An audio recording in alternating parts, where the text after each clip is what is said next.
Hello everyone, welcome back on my channel. अगर आपने मेरा इससे पहले वाला वीडियो देखा है जिसमें मैंने बताया है कि घर से माएँ किस तरह से अपना इनकम शुरू कर सकती है ट्यूशन बच्चों को पढ़ाकर, तो ये उसका आगे का भाग है और आप सही वीडियो पर हैं। और अगर आपने अभी तक नहीं देखा है तो पहले मेरे उस वीडियो को देख लीजिए, मैं उसका लिंक मेरे डिस्क्रिप्शन में दे दूँगी।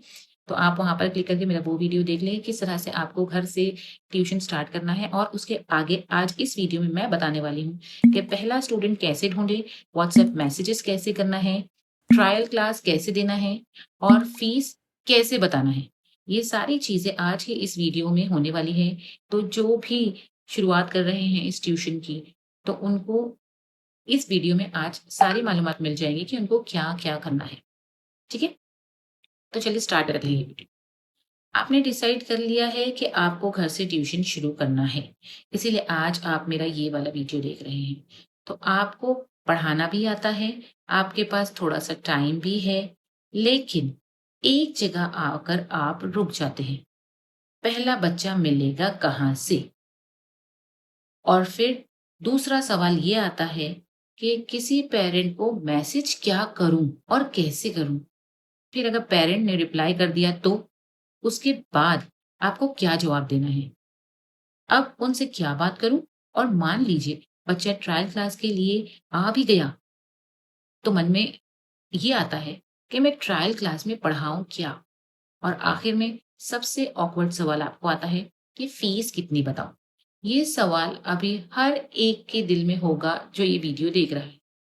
अगर आपके दिमाग में ये सारे सवाल हैं तो बिल्कुल सही वीडियो पर आए हैं, क्योंकि आज मैं आपको सिर्फ ये नहीं बताऊंगी कि पहला स्टूडेंट कहाँ मिलेगा, बल्कि मैं आपको प्रैक्टिकली बताऊंगी व्हाट्सएप पर क्या मैसेज भेजना है, पेरेंट से पहली बार कैसे बात करनी है, ट्रायल क्लास में क्या समझाना है और क्या करना है, और सबसे इम्पोर्टेंट फीस कैसे बतानी है ताकि आपको खुद ऑकवर्ड फील ना हो।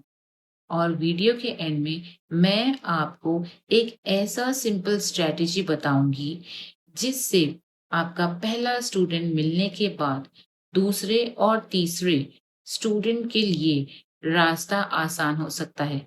तो चलिए बिल्कुल ज़ीरो से शुरू करते हैं। तो पहला पार्ट स्टार्ट होता है यहाँ से कि पहला स्टूडेंट कहाँ से मिलेगा। सबसे पहले एक बात अपने दिमाग से निकाल दीजिए कि मुझे स्टूडेंट ढूँढने के लिए बहुत बड़ी एडवर्टाइज़मेंट करनी पड़ी। नहीं, ऐसा बिल्कुल नहीं है। अगर आप बिल्कुल शुरुआत कर रहे हैं तो आपको पहला स्टूडेंट इंटरनेट पे किसी अननोन पर्सन से मिलने के बजाय अक्सर आपके अपने नेटवर्क से मिलने की ज़्यादा संभावना रखता है। जैसे आपके आस-पास कौन है? आपकी बिल्डिंग में बच्चे हैं? आपके पड़ोस में बच्चे हैं? आपके फ्रेंड के बच्चे हैं या आपके रिलेटिव्स के बच्चे हैं? आपके बच्चे के क्लासमेट के पेरेंट्स हैं? सोसाइटी में कोई मदर है जो अपने बच्चे को पढ़ाई को लेकर परेशान रहती है? यहीं से शुरुआत कीजिए। आपको आपका पहला स्टूडेंट यहाँ से ही मिलेगा। आपको कहीं और जाने की बिल्कुल भी ज़रूरत नहीं है। ठीक है? तो जो भी है आपके चारों तरफ है। ठीक है? अब क्योंकि शुरुआत में आपको 100 स्टूडेंट नहीं चाहिए, आपको सिर्फ 1 स्टूडेंट चाहिए। 1, क्योंकि पहला स्टूडेंट सिर्फ इनकम नहीं देता है, वो बच्चा आपको एक्सपीरियंस भी देता है और कॉन्फिडेंस भी देता है। जैसे मान लीजिए आपकी नेबर की बेटी क्लास सेकंड में है। आपको पता है कि बच्ची इंग्लिश रीडिंग में थोड़ी वीक है। आप सीधे जाकर ये मत कहिए, आप अपनी बेटी को मेरे पास ट्यूशन के लिए भेजेंगे क्या? ये थोड़ा सेल्स जैसा लग सकता है। इसके बजाय कन्वर्सेशन नेचुरली शुरू कीजिए। जैसे, आपकी बेटी की पढ़ाई कैसी चल रही है? अगर मदर खुद कहती है, बस इंग्लिश में थोड़ी प्रॉब्लम है, तो आपके पास कन्वर्सेशन आगे बढ़ाने का नेचुरल अपॉर्च्युनिटी है। आप कह सकती हैं, अगर आप चाहें, तो मैं एक दिन उसके साथ बैठकर देख सकती हूँ कि उसे एग्ज़ैक्टली कहाँ प्रॉब्लम हो रही है। बस, आपने ट्यूशन बेचने की कोशिश नहीं की, आपने सॉल्यूशन का ऑफ़र नहीं किया और यही ज़्यादा नेचुरल लगता है। ठीक है? उसके बाद दूसरा पार्ट आता है, व्हाट्सएप पर क्या मैसेज भेजें? अब मान लीजिए आप व्हाट्सएप से लोगों तक पहुँचना चाहती हैं। यहाँ सबसे बड़ी गलती क्या होती है, लोग एक बहुत लंबा मैसेज भेज देते हैं। जैसे, हेलो, मैं बहुत अच्छी टीचर हूँ, मुझे 10 साल का एक्सपीरियंस है, मैं सभी सब्जेक्ट्स पढ़ाती हूँ, और फिर पूरा पैराग्राफ ब्ला ब्ला ब्ला करके। ऐसा मत कीजिए। व्हाट्सएप मैसेज छोटा, क्लियर और फ्रेंडली होना चाहिए, ताकि पढ़ने वाले को ऐसा लगे कि हाँ, ये हमारी प्रॉब्लम को सॉल्यूशन दे सकता है या ये हमारी प्रॉब्लम को सॉल्व कर सकता है। जैसे मैं यहाँ पर आपको एक मैसेज पढ़कर बताती हूँ, ठीक है? और अगर आप चाहें तो मैं इस मैसेज को डिस्क्रिप्शन में पोस्ट कर दूँगी, आप वहाँ से कॉपी पेस्ट कर सकते हैं। मैसेज ये होगा, हाय, मैं घर पर लिमिटेड स्टूडेंट को ट्यूशन देना शुरू कर रही हूँ। मैं इस क्लास के ये सब्जेक्ट्स की बेसिक कॉन्सेप्ट रीडिंग, राइटिंग और प्रैक्टिस पर फोकस कर रही हूँ। अगर आपके आस-पास किसी बच्चे को इसकी ज़रूरत है, तो आप मुझे बता सकते हैं। पहले बच्चे का लेवल समझने के लिए एक ट्रायल असेसमेंट क्लास रख सकती हूँ। बस इतना ही आपको लिखना है, ठीक है? और अगर ये भी आपको ऐसा लग रहा है कि नहीं, तो मैं यहाँ पर इसका एक अल्टरनेटिव भी पोस्ट कर रही हूँ, कि कभी-कभी क्या होता है कि जब हम कुछ पोस्ट करते हैं, उसके बाद हमें कोई मैसेज नहीं आता, तो उसके बाद हम उसके लिए दूसरा अल्टरनेटिव दूसरे दिन पोस्ट कर सकते हैं, जैसे हाय, मैं घर पर बच्चों को ट्यूशन देना शुरू कर रही हूँ।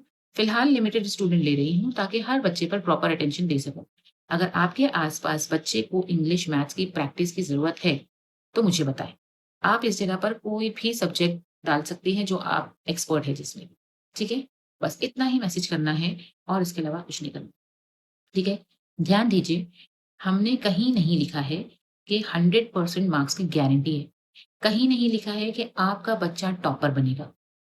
और ना ही ये लिखा है कि सबसे बेस्ट ट्यूशन अवेलेबल है। क्यों? क्योंकि आपको शुरुआत में ट्रस्ट बनाना है, हाइप क्रिएट नहीं करनी। हाइप हम बाद में क्रिएट करेंगे, अभी नहीं, ये बहुत जल्दी हो जाएगा, ठीक है? उसके बाद आपको इम्पोर्टेंट व्हाट्सएप स्टेटस रखने हैं और एक चीज़ ज़रूर इस्तेमाल करें अपने स्टेटस में, क्योंकि स्टेटस देखने वाले लोगों में बहुत से ऐसे लोग हो सकते हैं, जिन्हें आप पर्सनली मैसेज करने में हेजिटेट करेंगे। इसलिए बेहतर है कि ये सारा जो मैसेज है, आप स्टेटस पर लिखिए, वहाँ से आपको रिप्लाई ज़रूर मिलेगा, ठीक है? स्टेटस पर आपको क्या रखना होगा? होम ट्यूशन, लिमिटेड स्टूडेंट और फिर उसके बाद इंग्लिश, मैथ्स या बेसिक लर्निंग जो आप पढ़ाने वाले हैं, वहाँ पर लिख दीजिए होम ट्यूशन रहेगा और practice plus concept building. For details DM. ये लिखकर आपको स्टेटस पर छोड़ देना है। ये सारी चीज़ें जो मैं बता रही हूँ आपको, मेरे कमेंट में पिन मिलेंगी, आप वहाँ से कॉपी कर सकते हैं, ठीक है? लेकिन रोज़-रोज़ स्टेटस मत डालिए। ट्यूशन अवेलेबल एक यूज़फुल स्टेटस डालिए। फिर कभी बच्चों को वर्कशीट प्रिपरेशन दिखाइए, कभी स्टडी टेबल दिखाइए, कभी टीचिंग मटीरियल्स दिखाइए, कभी बच्चे की प्रैक्टिस का फेसलेस शॉट डाल दीजिए। धीरे-धीरे लोगों को पता चलेगा कि आप सच में टीचिंग करती हैं और यही ट्रस्ट है। इसके बाद हम चलते हैं हमारे तीसरे पार्ट की तरफ। पेरेंट का रिप्लाई आए तो क्या बोलूँ? सबसे कॉमन क्वेश्चन है। तो अब मान लीजिए किसी पेरेंट ने मैसेज किया, फीस कितनी है? यहाँ तुरंत फीस मत बताइए। पहले कुछ बेसिक क्वेश्चन पूछिए, जैसे बच्चा कौन-सी क्लास में है? कौन-सा सब्जेक्ट पढ़ाना है? आपको बच्चे में किस एरिया में ज़्यादा डिफ़िकल्टी लग रही है, जिसके लिए आप उसे ट्यूशन डालना चाह रही हैं? आप इंडिविजुअल ट्यूशन चाहते हैं या स्मॉल ग्रुप में चाहते हैं? क्योंकि बिना बच्चे की रिक्वायरमेंट समझे आप फीस बताना थोड़ा ब्लाइंड होगा। अगर आप फीस पहले ही बता देंगे, तो आप फिर उसे चेंज नहीं कर सकते। वो फिर मैनिपुलेशन हो जाएगा या फिर ऐसा होगा कि नहीं, मैंने गलत फीस बता दिया है, कहीं कम तो नहीं कह दिया है। पहले आप लोगों को ये सारे क्वेश्चन्स पेरेंट्स से पूछने हैं, ठीक है? फॉर एग्ज़ाम्पल मैं यहाँ पर बताती हूँ कि मैं एक पेरेंट हूँ और आप टीचर हैं, ठीक है? अब मेरे सवाल कैसे रहेंगे? मेरी बेटी क्लास 3rd में है और इंग्लिश में वीक है। तो आप यहाँ पर क्या कहेंगे? ओके, इंग्लिश में रीडिंग, ग्रामर या राइटिंग किस में ज़्यादा डिफ़िकल्टी है उसे? पेरेंट कहेगा या मैं कहूँगी कि रीडिंग और स्पेलिंग में, ठीक है? आप कहेंगे ठीक है, पहले मैं उसकी रीडिंग और स्पेलिंग का छोटा-सा असेसमेंट ले सकती हूँ। इससे मुझे आपका करंट लेवल समझने में आसानी होगी। देखिए, क्या हुआ यहाँ पर? अब पेरेंट को लगेगा कि आप सिर्फ पैसे लेने के लिए ट्यूशन नहीं दे रही हैं। आप पहले उनके बच्चे को समझना चाहती हैं। यहाँ पर शुरू होता है ट्रस्ट बिल्ड होना, ठीक है? तो यहाँ तक का आप बात करेंगी और उसके बाद में हम आगे का देखेंगे। अब आगे हम क्या कंटिन्यू करेंगे तो ये लिंक्ड होता है हमारे 4th पार्ट से। चौथा पार्ट है हमारा ट्रायल क्लास कैसे लें, ठीक है? अभी हमने यहाँ क्या कहा है कि हम असेसमेंट क्लास लेंगे, तो हमको अब ट्रायल क्लास देनी पड़ेगी जो फ्री ऑफ कॉस्ट होगी। आपको ये बताना है कि मैं एक ट्रायल क्लास देने वाली हूँ और जो फ्री ऑफ कॉस्ट है मेरे पास। अब आता है सबसे इम्पोर्टेंट पार्ट, ठीक है? ये है ट्रायल क्लास का।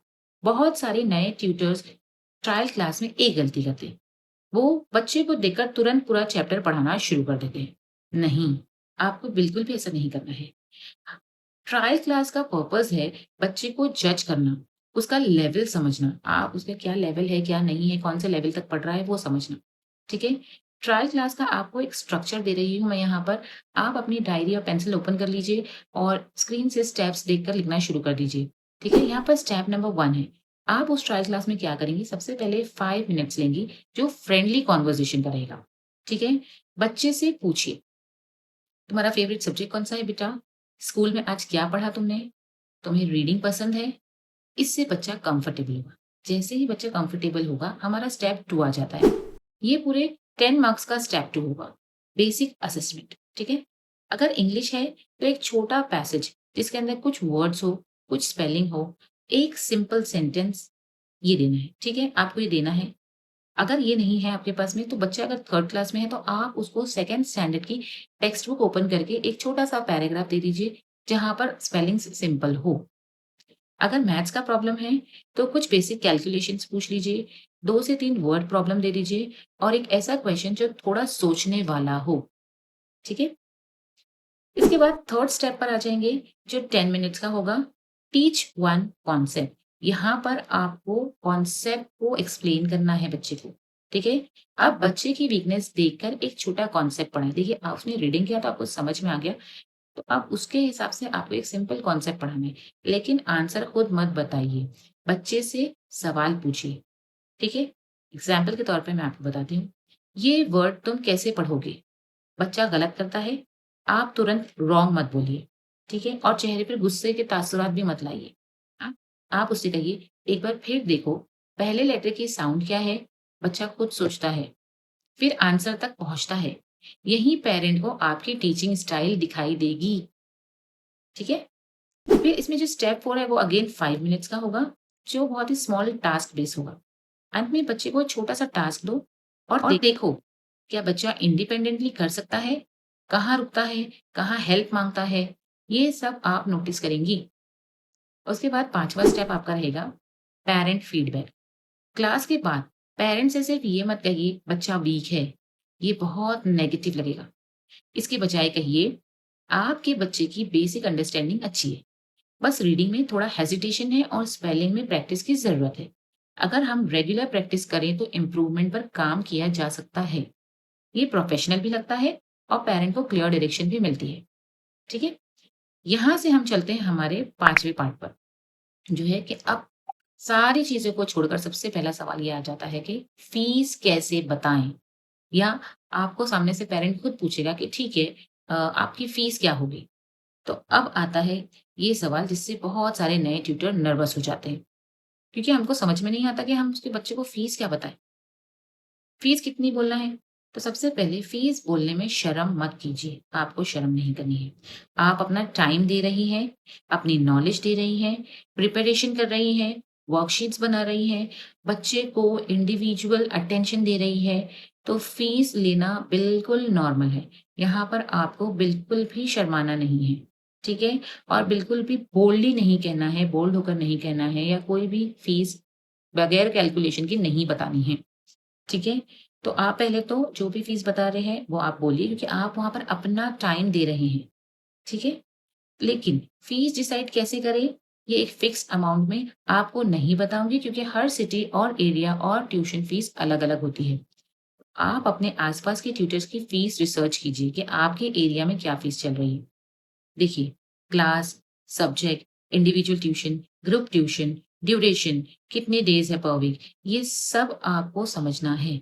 आपके लोकल रेंज में क्या चल रहा है, फिर अपनी फीस तय करनी है, ठीक है? फिर पेरेंट क्या पूछता है? पेरेंट पूछता है कि आपकी फीस कितनी है? आप कॉन्फिडेंस से बोलें, इंडिविजुअल ट्यूशन के लिए मेरी मंथली फीस इतनी है।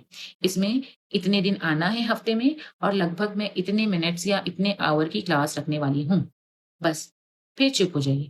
बहुत ज़्यादा एक्सप्लेन करने की ज़रूरत नहीं है, बहुत ज़्यादा फ़ीस है, बहुत कम फ़ीस है, इसमें आपको एक्सप्लेनेशन नहीं देना है। क्योंकि आपने पेरेंट के सामने ही बता दिया कि आपके बच्चे में क्या-क्या कमियाँ हैं और मुझे किस पर काम करना है। ठीक है? तो अब यहाँ पर आपके एक्सप्लेनेशन की ज़रूरत बिल्कुल भी नहीं है। तो आप यहाँ पर आप कोई एक्सप्लेनेशन ना दें, ठीक है? आप खामोश हो जाएँ। अगर पेरेंट ये कहें कि फ़ीस थोड़ी कम कीजिए, बहुत ज़्यादा है, तो तुरंत डिस्काउंट नहीं देना है।